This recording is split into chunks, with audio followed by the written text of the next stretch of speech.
പിതാവിൻ്റെയും പുത്രൻ്റെയും പരിശുദ്ധാത്മാവിൻ്റെയും നാമത്തിൽ ആമേൻ. എൻ്റെ പ്രിയപ്പെട്ടവരെ, ഇന്ന് ഫെബ്രുവരി 24 ചൊവ്വാഴ്ച. അമ്മേ പരിശുദ്ധ അമ്മേ, അമ്മേ പരിശുദ്ധമേ, ദൈവമാതാവേ, കൃപാസനത്തിലൂടെ ഞങ്ങൾക്കും ഞങ്ങളുടെ ദേശത്തിനും അമ്മ മധ്യസ്ഥം തേടി തന്ന എല്ലാ അനുഗ്രഹങ്ങൾക്കും കൃപകൾക്കും ഞങ്ങളിപ്പോൾ ഹൃദയം നിറഞ്ഞ നന്ദി പറയുന്നു. അമ്മേ പരിശുദ്ധമേ, ദൈവമാതാവേ, 2004 ഡിസംബർ 7 ഉച്ചകഴിഞ്ഞ് 2:30 കൃപാസനത്തിൽ സംഭവിച്ച അമ്മയുടെ പ്രത്യക്ഷപ്പെടലിനെ കുറിച്ച് തിരുസഭയ്ക്ക് സമർപ്പിച്ചിരിക്കുന്ന പഠനരേഖകളുടെ മേൽ സഭാത്മകമായ പഠനം ആരംഭിക്കുവാൻ ഞങ്ങൾ പ്രാർത്ഥിക്കുന്നു. അമ്മേ പരിശുദ്ധമേ, ഭൂസ്വർലോകങ്ങളുടെ രാജ്ഞിയായ അങ്ങേയ്ക്ക് ഭൗമസംരക്ഷണത്തിനായി പ്രപഞ്ചപ്രകൃതിയെ തന്നെ തിരുസഭ പ്രതിഷ്ഠിക്കുവാൻ ഈ പ്രത്യക്ഷീകരണം വഴി ഇടയാക്കണമേ. പരിശുദ്ധമേ, ജപമാല മാതാവേ, സകല കൃപാസനം പ്രാർത്ഥനയോടും ചേർത്ത് ഞങ്ങളിപ്പോൾ പ്രാർത്ഥിക്കുന്ന ഈ കുടുംബത്തിന്റെ പ്രത്യേക നിയോഗം പറ മക്കളെ.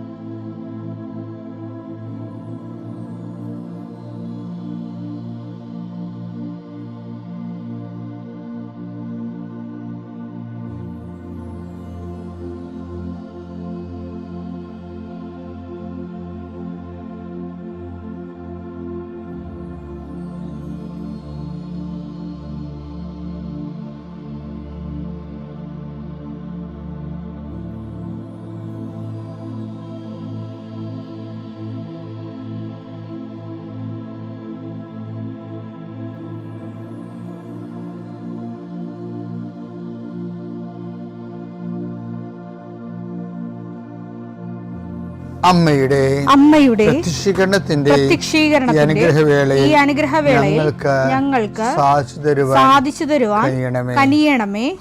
ആമേൻ. വിശ്വാസ പ്രമാണം. സർവശക്തനായ പിതാവും ആകാശത്തിന്റെയും ഭൂമിയുടെയും സൃഷ്ടാവുമായ ദൈവത്തിൽ ഞാൻ വിശ്വസിക്കുന്നു. അവിടുത്തെ ഏകപുത്രനും ഞങ്ങളുടെ കർത്താവുമായ ഈശോമിശിഹായിലും ഞാൻ വിശ്വസിക്കുന്നു. ഈ പുത്രൻ പരിശുദ്ധാത്മാവിനാൽ ഗർഭസ്ഥനായി കന്യകാമറിയത്തിൽ നിന്ന് പിറന്ന് പൊന്തിയോസ് പീലാത്തോസിന്റെ കാലത്ത് പീഡകൾ സഹിച്ച് കുരിശിൽ തറയ്ക്കപ്പെട്ട് മരിച്ച് അടക്കപ്പെട്ട് പാതാളങ്ങളിൽ ഇറങ്ങി മരിച്ചവരുടെ ഇടയിൽ നിന്ന് 3-ാം നാൾ ഉയർത്ത് സ്വർഗത്തിലേക്ക് എഴുന്നള്ളി സർവശക്തിയുള്ള പിതാവായ ദൈവത്തിന്റെ വലതുഭാഗത്തിരിക്കുന്നു. അവിടെ നിന്ന് ജീവിക്കുന്നവരെയും മരിച്ചവരെയും വിധിക്കുവാൻ വരുമെന്നും ഞാൻ വിശ്വസിക്കുന്നു. പരിശുദ്ധാത്മാവിലും ഞാൻ വിശ്വസിക്കുന്നു. വിശുദ്ധ കത്തോലിക്കാ സഭയിലും പുണ്യവാന്മാരുടെ ഐക്യത്തിലും പാപങ്ങളുടെ മോചനത്തിലും ശരീരത്തിന്റെ ഉയർപ്പിലും നിത്യമായ ജീവിതത്തിലും ഞാൻ വിശ്വസിക്കുന്നു. ആമേൻ. സുഖസ്ഥനായ ഞങ്ങളുടെ പിതാവേ, അങ്ങയുടെ നാമം പൂജിതമാകണമേ. അങ്ങയുടെ രാജ്യം വരണമേ. അങ്ങയുടെ തിരുമനസ് സ്വർഗത്തിലെ പോലെ ഭൂമിയിലും ആകണമേ. അന്നു വേണ്ടുന്ന ആഹാരം ഇന്ന് ഞങ്ങൾക്ക് തരണമേ. ഞങ്ങളോട് തെറ്റ് ചെയ്യുന്നവരോട് ഞങ്ങൾ ക്ഷമിക്കുന്നത് പോലെ ഞങ്ങളുടെ തെറ്റുകൾ ഞങ്ങളോടും ക്ഷമിക്കണമേ. ഞങ്ങളെ പ്രലോഭനത്തിൽ ഉൾപ്പെടുത്തരുതേ, തിന്മയിൽ ഞങ്ങൾ രക്ഷിക്കണമേ. ആമേൻ. നന്മ നിറഞ്ഞ മറിയമേ, സ്വസ്തി. കർത്താവ് അങ്ങയുടെ കൂടെ സ്ത്രീകളിൽ അങ്ങ് അനുഗ്രഹിക്കപ്പെട്ടവളാകുന്നു. അങ്ങയുടെ ഉദരത്തിൻ ഫലമായി ഈശോ അനുഗ്രഹിക്കപ്പെട്ടവനാകുന്നു. പരിശുദ്ധ മറിയമേ, തമ്പുരാന്റെ അമ്മേ, പാപികളായ ഞങ്ങൾക്ക് വേണ്ടി ഇപ്പോഴും ഞങ്ങളുടെ മരണസമയത്തും തമ്പുരാനോട് അപേക്ഷിക്കണമേ. ആമേൻ. എൻ്റെ കർത്താവേ, നിന്റെ ഉന്നതമായ നാമത്തിന് സ്വസ്ഥം ചെയ്യുന്നു. കർത്താവ്, രേഖകളെ സംബന്ധിച്ച് പ്രാർത്ഥിക്കണേ. രേഖകൾ കയ്യിലില്ലെങ്കിൽ പോലും മനസ്സുകൊണ്ട് നിങ്ങൾ ആ രേഖകൾ നിങ്ങളുടെ കയ്യിൽ ഓർക്കുക. ചിലപ്പോൾ മാർക്ക് ലിസ്റ്റ് ആകും, ചിലപ്പോൾ സർട്ടിഫിക്കറ്റ് ആകും, ചിലപ്പോൾ ഹോൾ ടിക്കറ്റ് ആകും, ചിലപ്പോൾ പ്രമാണമാകും, ചിലപ്പോൾ നക്കലാകും, ചിലപ്പോൾ പറമ്പ് തരം മാറ്റാനുള്ള അപേക്ഷയാകും, ചിലപ്പോൾ നിങ്ങൾക്ക് വീടിന് നമ്പർ കിട്ടാൻ വേണ്ടിയുള്ള പ്രയാസത്തിൻ്റെ അതിനുള്ള അപേക്ഷ. എല്ലാം മനസ്സുകൊണ്ട് ഓർക്കുക. ആ രേഖകൾ ലഭിക്കാൻ ആവശ്യമായ രേഖകൾ വിസയുടെ രേഖകളാകാം, അല്ലെങ്കിൽ ഇൻ്റർവ്യൂവിൻ്റെ രേഖകളാകാം, അല്ലെങ്കിൽ വിസ ഇൻ്റർവ്യൂ ആകാം. എല്ലാം രേഖകൾ മനസ്സിൽ ഓർക്കുക. നിങ്ങളുടെ ഫയലിലുള്ള മുഴുവൻ രേഖകൾ നിങ്ങൾ ആരെങ്കിലും പ്രൊഡ്യൂസ് ചെയ്യാൻ വില്ലേജ് ഓഫീസർ തൊട്ട് കളക്ടർ വരെ മന്ത്രി വരെ നിങ്ങളുടെ ഓരോരോ കമ്പനികളിൽ CEO വരെ ബോസ് വരെ സമർപ്പിക്കാനുള്ള എല്ലാ രേഖകളും മനസ്സിൽ സൂക്ഷിക്കുക.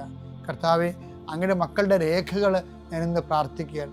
ചിലർക്ക് രേഖകളില്ല, ചിലർക്ക് നഷ്ടപ്പെട്ടു, ചിലർക്ക് കിട്ടാനിരിക്കുന്നതേ ഉള്ളൂ, സമയത്ത് കിട്ടണില്ല.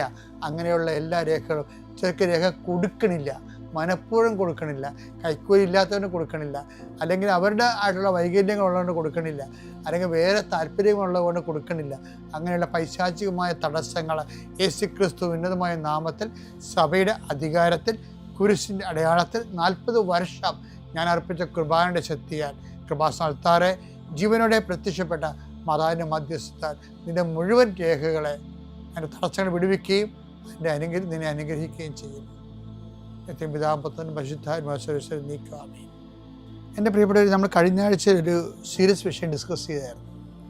കാര്യം ആധ്യാത്മിക മുന്നേറ്റം, ജീവിത മുന്നേറ്റം എന്ന് പറയുന്നത് അതിൻ്റെ ഘടകങ്ങളെ ഞാൻ പറഞ്ഞായിരുന്നു നിങ്ങളോട്. ഒന്ന്, എല്ലാ കാലങ്ങളും നമുക്കുണ്ടാകുന്നതാണ് അനുഗ്രഹത്തിൻ്റെ കാലം. നാം പ്രാർത്ഥിക്കുന്നു, അനുഗ്രഹം പ്രാപിക്കുന്നു. അത് ഒരു ഘട്ടമാണ് ശരിക്കും. ഇനി കുറച്ചുകൂടി ഇപ്പോൾ ഉടമ്പടിയിലൊക്കെ ജീവിക്കുന്നവർക്ക് പെട്ടെന്ന് രണ്ടാം മേഖലയിലേക്ക് പ്രവേശിക്കാം. രണ്ടാം മേഖല എന്ന് പറഞ്ഞാൽ എന്താണ്? കഴിഞ്ഞ ദിവസം നമ്മൾ കണ്ടായിരുന്നു, അഭിഷേകത്തിൻ്റെ മേഖലയാണ്. അഭിഷേകത്തിൻ്റെ മേഖല എന്ന് പറയുന്നത്, ഇപ്പോൾ ഉദാഹരണത്തിന് മോസസിനോട് ദൈവം പറഞ്ഞില്ലേ, എന്താ പറഞ്ഞത്?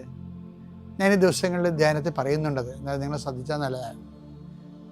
അതായത് മോസസിനോട് ദൈവം എന്താണ് ഒരു വാഗ്ദാനം കൊടുത്തത്? ഞാൻ നിങ്ങളുടെ കൂടെ ഉണ്ടായിരിക്കും, നിങ്ങൾ പോകുന്നിടത്തല്ല, അല്ലേ? അപ്പം അതൊരു നിങ്ങൾക്ക് ആശ്വാസം നൽകുകയും ചെയ്യും. അവിടെ ആശ്വാസമാണ് കൊടുക്കുന്നത്. പുറപ്പാട് 33:14 കർത്താവ് പറഞ്ഞു, ഞാൻ തന്നെ നിന്നോട് കൂടെ വരികയും നിനക്ക് ആശ്വാസം നൽകുകയും ചെയ്യും. അപ്പം ദൈവ ബ്ലെസ്സിങ്സിൻ്റെ ഒരു തലമാണത്. ബ്ലെസ്സിങ്സ്, അനുഗ്രഹം. ഞാൻ തന്നെ നിൻ്റെ കൂടെ വരികയും നിനക്ക് ആശ്വാസത്തിൻ്റെ അനുഗ്രഹം തരികയും ചെയ്യും. പക്ഷേ ജോഷുവയുടെ കാലം, മോസസിൻ്റെ കാലം കഴിയുമ്പോൾ പിന്നെ ജോഷുവയാണ്. ജോഷുവയുടെ ഡ്യൂട്ടി മോസസിനേക്കാൾ കുറച്ചുകൂടി ഹെവി ഡ്യൂട്ടിയാണ്. കാര്യം എന്താണ്? ജോർദാൻ കടക്കണം, ഇവിടെ ഇവരെ ഫിൽട്ടർ ചെയ്യണം. ജോർദാൻ കടക്കാൻ യോഗ്യതയില്ലാത്ത ആൾക്കാരില്ലേ, പല വെള്ളത്തെ കാല് കുത്തുന്ന വിശ്വാസത്തിൻ്റെ അപാചയമുള്ള ആൾക്കാരെ ഫിൽട്ടർ ചെയ്ത് കളയണം. അത് ഭയങ്കര സീരിയസ് ഈ വിഷയമാണ്. ജോഷുവ ഫിൽട്ടർ ചെയ്യാൻ വേണ്ടി മോസസ് ഫിൽട്ടർ ചെയ്തായിരുന്നു. സിനാ മലമുകളിലും താഴെ ഇറങ്ങുമ്പോഴേ കർത്താവിൻ്റെ കൂടെ നിൽക്കുന്നവരെ കൂടെ നിൽക്കാത്തവരെ രണ്ടായിട്ട് ഫിൽട്ടർ ചെയ്യും. ഇതുപോലെ ഓരോ സമയത്തും ദൈവം ഓരോരോ ഘട്ടം പൂർത്തിയാക്കുമ്പോൾ ഫിൽട്ടറിങ് ഉണ്ടാകും. അതെപ്പോഴും നിങ്ങൾ മനസ്സിലാക്കണം. നമ്മുടെ ജീവിതത്തിൽ ഈ ഫിൽട്ടറിങ് ഇല്ല എന്നുണ്ടെങ്കിൽ ഈ ലവലാദ്യ മനുഷ്യർ, ദൈവത്തിൽ നിന്ന് നമ്മളെ പിന്തിരിപ്പിക്കുന്ന എല്ലാ വ്യക്തികളും നമ്മുടെ കൂടെ വരും. വാഗ്ദാനം പ്രാപിക്കാൻ പറ്റാത്ത അവസ്ഥയാക്കി അവരുടെ വർത്തമാനങ്ങൾ നമ്മളെ പിന്തിരിപ്പിച്ച് കളയും. അതുകൊണ്ട് മോസസ് പറയണം, അങ്ങനെ പിന്തിരിപ്പന്മാർ നോക്കിയിട്ട് ജോഷുവ പറയുന്നൊരു വാക്കുണ്ട്, നദിക്കക്കരെ നിങ്ങളുടെ പിതാക്കന്മാർ ആചരിച്ച വിഗ്രഹങ്ങളിലേക്ക് നിങ്ങൾക്ക് തിരിച്ചു പോകാം. എല്ലാവരും പോയാലും കുഴപ്പമൊന്നുമില്ല, ഞാനും എൻ്റെ കുടുംബവും കർത്താവിനെ ആരാധിക്കും. അത് കേൾക്കുമ്പോൾ തന്നെ നമുക്ക് അഭിഷേകം ഉണ്ടാകും. നിലപാടാണത്. ജോഷുവ 24:15 കർത്താവിനെ സേവിക്കുന്നതിന് മനസ്സില്ലെങ്കിൽ നദിക്കക്കരെ നിങ്ങളുടെ പിതാക്കന്മാർ സേവിച്ച ദേവന്മാരെയോ നിങ്ങൾ വസിക്കുന്ന നാട്ടിലെ അമോര്യരുടെ ദേവന്മാരെയോ ആരെയാണ് സേവിക്കുക ഇന്നു തന്നെ തീരുമാനിക്കുവിൻ. ഞാനും എൻ്റെ കുടുംബവും കർത്താവിനെ സേവിക്കും. ഫിൽട്ടറിംഗ് ആണിത്. മോസസ് ഇങ്ങനെ ഫിൽട്ടറിംഗ് നടത്താതെ മുന്നോട്ട് പോകാൻ പറ്റത്തില്ല. ആധ്യാത്മിക ജീവിതം തന്നെ ഇതുപോലെ ഹരിച്ചരിച്ചാണ് പോണത്. പല താല്പര്യങ്ങളും നമുക്കുണ്ടാകും, ദൈവത്തിന് നിരക്കാത്തതാകും.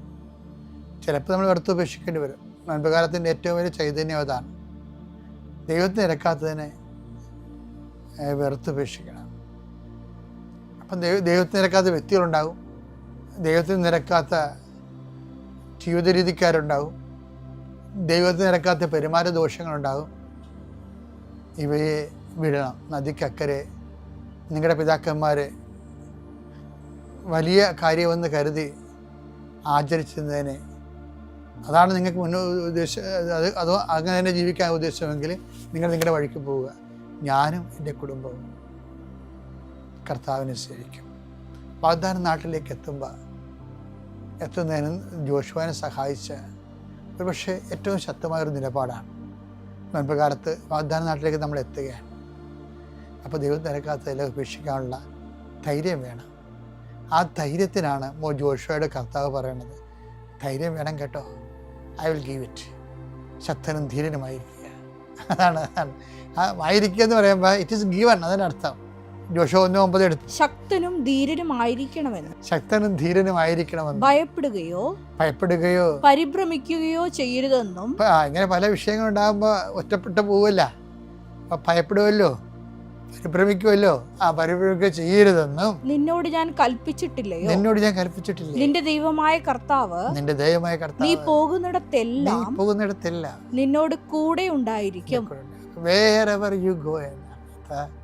നീ കാട്ടിൽ പോയാലും കടലിൽ പോയാലും ഞാൻ നിന്നെ കൈവിടാതെ കൂടെ നിൽക്കും. അപ്പം ദൈവത്തിനെ ഒപ്പിച്ച് ജീവിച്ചാൽ ദൈവത്തിൻ്റെ സാന്നിധ്യം എല്ലായിടത്തും സംലഭ്യമാകും.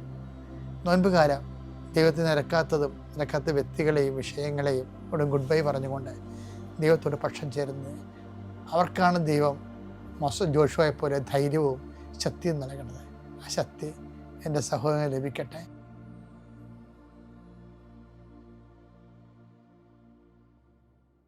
അത്യപൂർവ ദൈവാനുഭവങ്ങൾ ഇനി നിങ്ങൾക്കും സ്വന്തം. ഈ യൂട്യൂബ് ചാനൽ ഇതുവരെ സബ്സ്ക്രൈബ് ചെയ്തിട്ടില്ലെങ്കിൽ ഇപ്പോൾ തന്നെ സബ്സ്ക്രൈബ് ചെയ്യുക. ഈ വീഡിയോ ഇപ്പോൾ തന്നെ നിങ്ങളുടെ സുഹൃത്തുക്കൾക്ക് ഷെയർ ചെയ്തുകൊണ്ട് കർത്താവിൻ്റെ പ്രേക്ഷിതരാകുക.